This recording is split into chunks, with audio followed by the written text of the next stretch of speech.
Aujourd'hui, on découvre l'épreuve de mathématiques du probatoire des 2015. Dans l'exercice 1, on étudie les salaires journaliers de 200 ouvrières répartis dans 4 classes. On complète le tableau, ensuite, on détermine le mode, le salaire moyen, puis on calcule exactement la médiane sous forme de fraction irréductible avant d'estimer le nombre d'ouvriers qui gagnent moins de 4 500 francs grâce au polygone des effectifs cumulés. On passe à l'exercice 2. Issa et Pierre possèdent chacun 300 000 francs et veulent acheter une moto qui coûte 390 000 francs. Issa choisit une épargne qui augmente son capital de 7% chaque année et Pierre choisit une épargne qui ajoute 21 000 francs chaque année.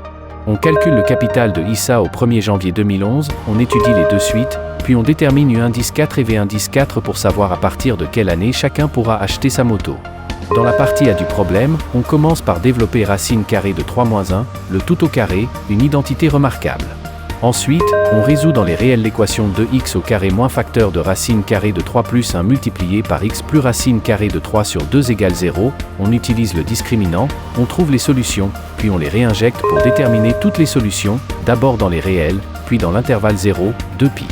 Dans la partie B, on travaille avec les points à coordonnées 1, moins 4, B coordonnées 9, moins 4, et C coordonnées 1, 2.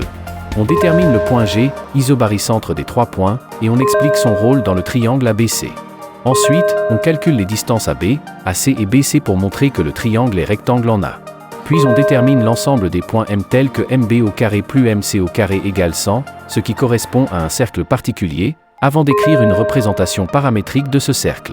Enfin, la partie C étudie la fonction f grâce à un tableau de variation.